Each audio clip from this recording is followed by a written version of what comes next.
ሰላም ሰላም ዓለም አም ቻናል ተኸታተልተይ ከመይ ኣለኽን ሎማዓንቲ ድማ ብቆንጆ ኣሰራርሓ ሕምባሻ መፅእ ኣለኹ። ሕምባሻና ናይ ቦምቦሊኖ ጣዕሚ ንክህልዎ ብኸመይ ንገብሮ?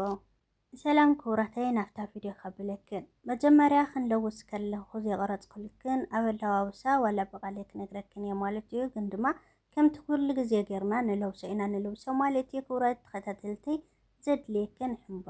ዘድልየክን መጠን ናይቲ ሕምባሻ ሕርጭክን ይውስኖ ማለት እዩ። ብኡ መጠን እውን ዘይቱ፣ ስኳሩ፣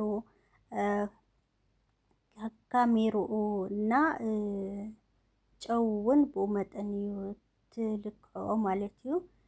ክንደይ ናይ ንስኽን ትደልያ ሕምባሻ ዓብይ ድኽን ትደልዮ ዓብይ ተኮይኑ ድማ እቲ ዘድልዩ ነገራት እውን ብኡ መጠን ትውስኽሉ ማለት እዩ።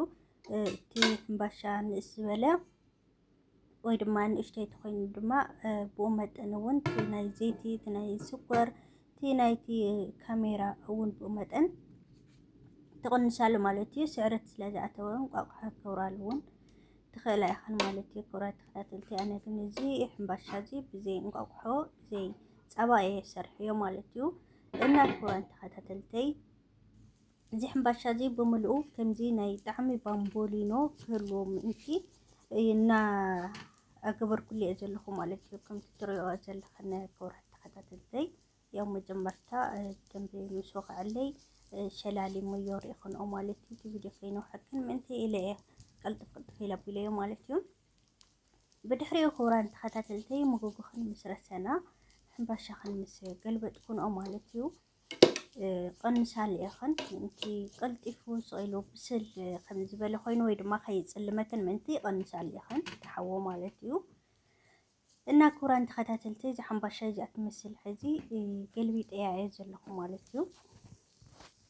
ብላዕሊ ግን እንታይ እናገበርኩሉ እየ ክቡራት ተኸታተልተይ ናይ ቦምቦሊኖ ጣዕሚ ንክህልዎ እቲ መጎጎኽን ከምዚ ጌርክን ምስ ከፈትኩንኦ ክትከድንኦ ከለኽን ስልቕ ስለ ዝብል ጣዕሙ ናይ ቦምቦሊኖ ንክህልዎ ሕዚ ከዲነዮ ኣለኹ ማለት እዩ።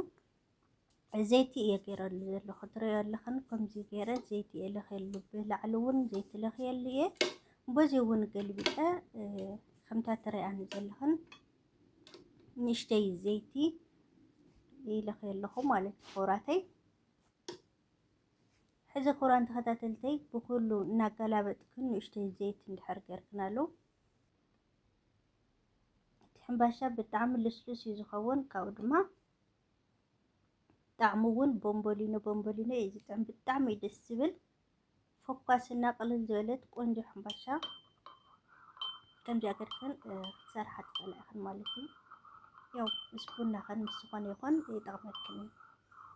እና ክቡራት ተኸታተልተይ እቲ ዋና ኣገዳሲ ማለት እዩ ኣለዋውሳ ከምቲ ናይ ኩሉ ግዜ ክትለውስኦ ትኽእላ ኢኸን ግን ድማ ክበስል ክብል ከሎ እቲ ሕምባሻ ኸን ምስ ገልበጥኩንኦ ብላዕሊ ንእሽተይ ዘይቲ ክትገብራሉ ኣለክን ማለት እዩ። ከምቲ ኣብቲ ምእታው ዝበልኩኹን ንሱ እዩ ተፈላላዩ ማለት እዩ። ናጋላበጥክን ዘይቲ ትገብራሉ ኢኸን ብዝኾነ ነገር ትገብራሉ ትኽእላ ኢኸን እቲ ዘይቲ ማለት እዩ። ናጋላበጥክን ክቡራት ተኸታተልተይ ምስቲ ዘይትና ምስቲ መጎጎ ረሲኑ ዘሎ ክኽደኖ ከሎ እቲ ጣዕሚ ናይቲ ዘይቲ ከምዚ ቦምቦሊኖ ኣብ ዘይቲ እቲና ንጠብሶ ከምኡ እዩ ዝኸውን ማለት እዩ። እና ብጣዕሚ ደስ ዝብል ጣዕሚ ደስ ዝብል ጨና ዘለዎ ሕምባሻ እዩ ማለት እዩ። ክቡራት ተኸታተልተይ ምናልባት ስምስም ብዓድና ስምስም እዩ ዝበሃል ያው እቲ ፀሊም ስምስም ማለት እዩ ንገብረሉ ኢና ኣብ ቡሒቕ ክንለውስ ከለና በተለይ ሕምባሻ ክሕንበሾ ከሎ ስምስም ዘይብሉ ጣዕሚ ኣይህልዎን ወይ ድማ ጨና ኣይህልዎን ፅቡቕ ጨና ጣዕሚ ኩሉ ነገር ኣይህልዎን እዩ ዝበሃል በተለይ ኣብ ዓድና ማለት እዩ። ክቡራት ተኸታተልተይ ስምስም እንተልየክን ብዝበለፀ ፅቡቕ ደስ በሃሊ ስምስም ጌርክን ክትለውሳ ትኽእላ ኢኸን ማለት እዩ። ስምስም ተዘይልየክን ግን ከምቲ ዝበልኩኽን ናይ ቦምቦሊኖ ጣዕሚ ጨንኡ ኩሉ ነገር ቆንጆ ንክኾነልከን በተለይ ኣጋይሽ ዝመፃኻ እንተኮይነን ምስ ቁርሲ ቡና ከምኡ ክትቀርባ ተኮይንክን ከምቲ ዝበልኩኽን ዘይቲ እናለኸኽን ብክልቲኡ ጎኑ እናጋላበጥክን ክትጠብስኦ ትኽእላ ኢኸን ኣብ መጎጎኽን ማለት እዩ። እቲ ሕምባሻ ብጣዕሚ ደስ በሃሊ እዩ። ዝተለጨ ነው ጣዕሙ ልክን በቃ ልክዕ ከምዛ ቦምቦሊኖ ኣብ ዘይቲ ዝተጠበሰት ኮይና እያ ትስምዓካ ማለት እዩ። ክቡራን ተኸታተልተይ መኩሪያ ኢኸን ክቡራተይ ኣዝየ ካብ ልቢ እየ ዘመስግን ትገብራለይ ምብርትታዕ ላይክ ሸር ሰብስክራይብ ነገርኩም እቶ ሓደሽቲ ድማ ቤተሰብ ክንኮን ኮሜንት ኣቕምጡልይ ኢኹም። እዛ ቪድዮ እዚኣ ትመስል ነይራ። ባይ ባይ